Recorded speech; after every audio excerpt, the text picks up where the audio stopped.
네, 안녕하세요. 이번에는 제가 2차 전지에 대한 내용을 한번 다뤄볼게요. 저도 이제 주식을 하다 보니까 주변에서 2차 전지에 대해서 물어보시는 분들도 진짜 많았고, 이 산업이 앞으로 어떻게 될지, 주가가 더 움직이게 될지, 뭐 그런 얘기들을 많이 하십니다. 아마 물려 있으니까 그런 부분들을 질문하시겠지만, 저는 그렇게 생각을 해요. 2차 전지 역시 전체적으로 보면은 작전주의 흐름들이 보입니다. 조금 이해를, 공감을 못 하시는 부분들도 있을 수도 있겠지만 저는 그래요. 어떤 테마가 상승을 하게 됐을 때는 그 테마가 단순히 그냥 얘네들이 만드는 작전주의 흐름에서 그냥 오르는 경우는 없어요. 당연히 근거가 있고 앞으로 어떤 산업이 유망할 거고 여러 가지 재료들을 붙입니다. 이 기업이 어떻고 앞으로 어떤 기술력을 보여줄 거고 그런 기대감을 막 붙여내요. 2차 전지가 가장 대표적인 거고 일반적인 그런 작전주의 세력주의 작전 그런 흐름보다는 이 종목 같은 경우는 엄청나게 그거를 성공시킨 케이스죠. 이런 거는 진짜 10년에 한 번 나올까 말까 한 거예요. 옛날에 그 코로나 테마 때요. 가장 많이 올랐던 게 어떤 시젠텍 이런 것들도 많이 올랐죠. 랩지노믹스 그런 게 많이 올랐었잖아요. 자, 그런 것도 마찬가지입니다. 어떤 재료가 붙었을 때는 그 종목을 관리하는 그런 주가 세력들이 주가를 마음대로 올릴 수가 있는 거예요. 왜냐? 정해진 가치가 없거든요. 에코프로의 경우에도 마찬가지예요. 여러분들이 재료에 대한 판단을 할 때 저는 항상 그 기준을 제시해 드리는데 재료에 대한 판단을 할 때는요, 매출을 봐야 돼요. 자, 여러분, 주가가 뭐예요, 주가? 주가는 결국에 이 회사가 어떤 가치를 가지느냐에 대한 여러 가지 그 집합체잖아요. 심리적인 부분, 그다음에 실제로 어떤 매출을 내고 있고, 앞으로 어떤 기대감을 갖고 있는 부분까지 전부 다 반영이 된단 말이죠. 근데 2차 전지라는 재료를 생각을 해보면, 미래에 얼마나 가치를 갖고 올 수 있을지는 전혀 알 수가 없어요. 그래서 솔직히 말하면 이 기업의 가치, 주가를 얼마나 끌어올려도 그게 고점인지 아닌지는 일반 사람들이 판단을 할 수가 없는 거예요. 에코프로의 경우에 보면은 예전에 아마 올리기 전에 2023년도에 보면 2만 원대 가격이었어요. 사실 이것도 비싼 가격이에요. 예전에 보면은 3천 원짜리가 10배 갔어요. 3만 원까지. 이것도 물론 많이 간 겁니다. 근데 그거를 30만 원까지 10배를 더 끌어올리게 된 거죠. 뭐 흔히 말해서 이제 템버거라고 하는데 자, 이 파동을 만들기까지의 과정들을 보면은 준비했던 기간들이 보여요. 이런 기간들. 근데 여기서 한번 더 가기 위해서 이런 기간들, 흔히 말해서 매집하는 기간들이 쭉 발생했던 건데 이런 종목들은 그러니까 국내 수준에서의 일어나는 작전이 아닙니다. 거의 해외 수준에서의 작전이고, 뭐, 에코프로가 무슨 작전이에요? 라고 생각하시면은, 그냥 그렇게 생각하시면 돼요, 사실. 저와 이렇게 논쟁을 하실 필요가 없습니다. 하지만, 작전주의 흐름을 보면요, 어떤 주가의 가치가 있고, 쭉 끌어올려요. 자, 만약에 진짜로 이게 어떤 미래 가치가 있고 실제로 매출을 내고 있으면은 아무리 조정이 나오더라도 이런 구간들을 뭐 유지해 주거나 이렇게 올라야 됩니다. 근데 에코프로는 지금 어떤 상태죠? 올랐다가 다시 다 내려오는 상태예요.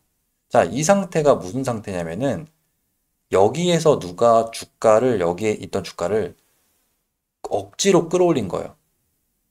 그거를 작전이라고 하는 겁니다. 소위 말해서. 물론 이 단어를 쓰면은 별로 안 좋게 보는 분들도 있는 건 아는데, 근데 이게 진실인 걸 어떻게 합니까? 이미 여기에서 그런 작전들이 만들어진 거고, 내려가는 과정에선 아무 의미가 없는 거예요. 물론, 그냥 내려가진 않습니다. 내려가면서도, 이렇게 단기적인 반등들, 이런 구간들이 나오기는 하죠. 왜냐면, 거래량들이 많이 일어났던 종목이니까, 뭐, 에코프로 BM도 마찬가지예요. 에코프로 BM 같은 경우에도 얘는 이제 더 많이 내려왔죠. 여기에서 12만 원에서 거의 6배까지 이렇게 5배까지 오른 부분들이 보이는데, 이런 부분에서 끝난 겁니다, 얘는. 근데 이제 아마 에코프로도 물론 많이 물리셨겠지만 금양 이런 것도 정말 많이 물렸거든요. 이게 차트만 보시더라도 얘는 실제로 매출도 못 내요. 돈도 못 버는 기업이란 말이에요. 돈도 못 버는 기업인데 여기에서 여기까지 주가를 끌어올렸어요. 자, 그럼 얘가 진짜로 미래 가치가 있고 어떤 뭐 실제로 매출을 발생시키면서 계속해서 그런 본인이 갖고 있는 가치를 보여준다. 그럼 어떻게 되겠어요? 주가가 이 흐름들을 계속 물론 고평가 구간에 있을 수는 있어요. 고평가가 되는 부분이 있을 수가 있기 때문에 파동을 그리는 거는 정상적인데 흐름은 유지를 해줘야 되는 거죠. 또는 아무리 못해도 이 구간에서는 계속 유지가 돼야 된단 말이에요. 근데 어떻게 되죠? 무너지기 시작하면서 완전히 박살이 나고 있잖아요. 지금 고점 대비해서 거의 마이너스 90%란 말이에요. 게다가 지금 관리 종목 딱지까지 붙었어요. 이런 거는 굉장히 위험합니다. 뭐 진짜 경우에 따라서는 상패 위험성도 있을 수도 있어요. 뭐 상패가 되지는 않겠지만 굉장히 위험한 상태란 말이에요. 그래서 이런 종목들을 봤을 때는 2차 전지는 앞으로 갈 수가 없다고 생각을 할 수가 있습니다. 이런 구간에도 정말 많은 분들이 계속 물을 타고 희망을 갖고 최근에도 그 금양이 여기서 이렇게 반등이 나올 때 여기서 많이 정말 매수를 하셨거든요. 이런 데서 매수를 하셔가지고 아마 여기서 하한가 거의 하한가까지 떨어졌죠. 이런 데서 손실이 또 많이 나시는 거죠. 여기에서 왜 매수를 하시냐면은 과거의 영광을 기억하기 때문이에요. 여기에서 다시 2차 전지가 어떤 미래적인 가치가 있고 나는 장기 투자를 할 거야 라고 생각을 해서 무한 물타기를 하셔서 또는 이런 데서 물리고 버티는 분들이 있거든요. 하지만 절대로 못 갑니다. 제가 보통 절대라는 단어를 안 쓰는데 절대 못 가요. 조금 더 양보하면은 5년 내로는 절대 못 갑니다.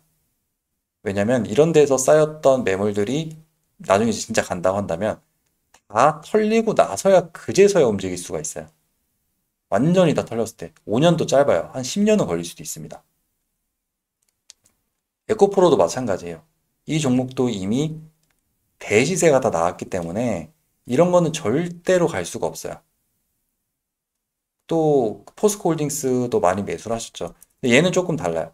뭐 얘가 이런 파동은 다시는 못 나올 수도 있어요. 포스코홀딩스가 이런 파동은 다시 못 나올 수는 있지만 과거의 흐름을 보면요. 아무리 못해도 원래의 가치를 유지해 주던 구간은 있어요. 그러니까 포스코홀딩스는요. 이 박스권에서는 그냥 기존의 가치였던 거예요.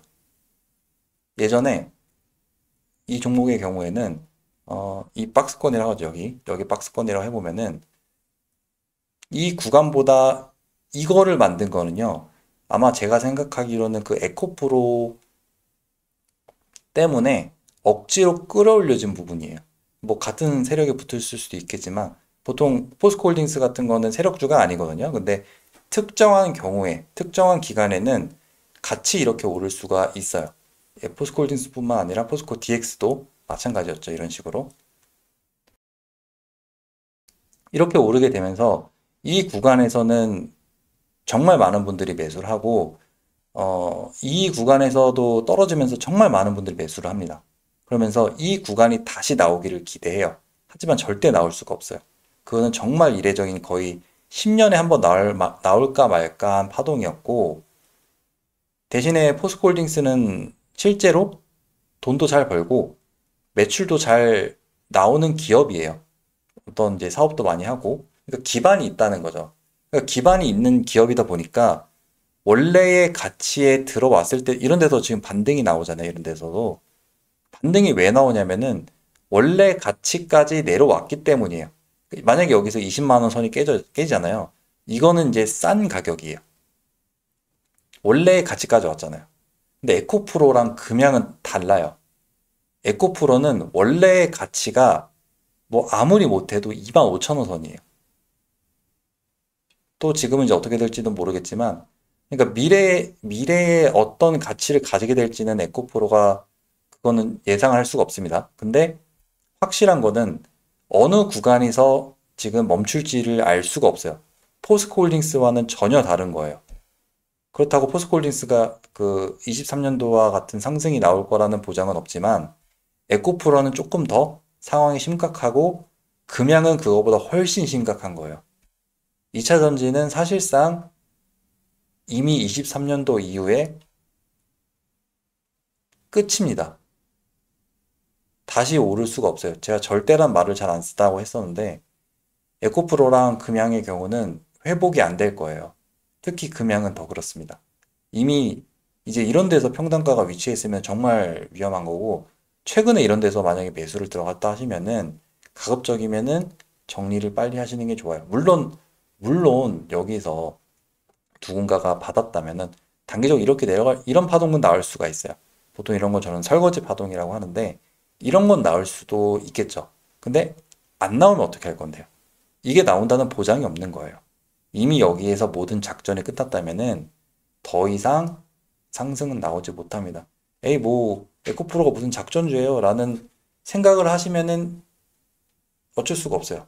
그거는 저와 생각이 다른 거니까, 그거는 각자 생각하시기에 나름이지만, 일반적으로 저는 이제 세력주를 많이 공부한 입장에서는 금양이나 에코프로와 같은 파동은요, 정말 세기적인 작전이에요.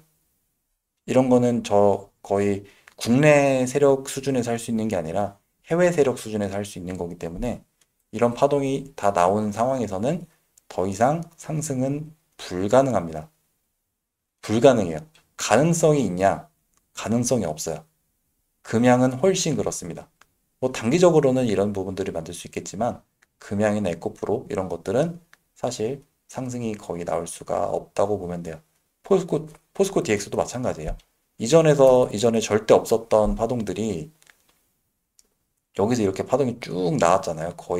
얘도 거의 10배 이상 갔죠. 10배 가면서 상승이 다 나왔고, 거기서 무너지기 시작하면서 끝난 거죠. 뭐 이렇게 단기 반등은 나올 수 있어요. 단기 반등은 나올 수 있지만, 얘가 다시 이렇게 간다. 절대로 불가능합니다. 이런 세력주들은 절대로 그런 파동이 다시 나올 수 없기 때문에, 물론, 보유하신 분들이 이 영상을 보고 있다면은 가슴 아픈 거는 알아요. 소중한 돈이기 때문에 가슴 아픈 건 알지만 항상 그런 거 다음에 뭐 이거 매매하고 주식 안 하실 거 아니잖아요. 항상 그런 부분들을 고려하시면 좋을 것 같아요. 이미 내가 매수한 자리가 대시세가 나오고 있는 자리인 거냐 또는 대시세가 나오고 내려가는 중인 거냐 라는 걸 한번 다시 판단해 보시면 좋을 것 같아요. 개인 투자자분들이 가장 많이 물리는 데가 이미 상승이 다 나오고 뒤늦게 매매할 때 많이 물리거든요. 이런 큰 파동뿐만 아니라 개별적인 파동도 마찬가지예요. 그냥 상한가가 한번 나왔다고 막 물타다가 돈을 잃게 되잖아요. 이것도 똑같아요. 특히 이렇게 대시세, 에코프로 같이 말도 안 되는 대시세를 간 종목들은 일반적인 사람들, 그러니까 주식을 안 하던 사람들까지 다 들어온단 말이에요, 이런 데서. 왜냐면 다시 또 갈 것 같거든요. 왜냐? 이렇게 상승이 나오면요. 정말 좋은 재료가 붙었기 때문이에요. 근데 좋은 재료가 붙어서 많이 올랐는데 또 갈 것 같은 거예요. 거기에서부터 불행이 시작되는 겁니다. 그래서 2차 전지 같은 경우에는 이제, 이제가 아니죠. 거의 2년이 다 돼가죠. 이미 종료가 되었다고 보는 게 맞고, 다시 가지는 못할 것 같아요. 물론 단기적으로는 이렇게 삐죽삐죽 오를 수는 있겠지만 큰 기대는 할 수가 없는 섹터라고 생각을 합니다. 그런 부분들을 좀 고려하시면 좋을 것 같아요. 네, 그래서 여기서 하고 마치도록 할게요.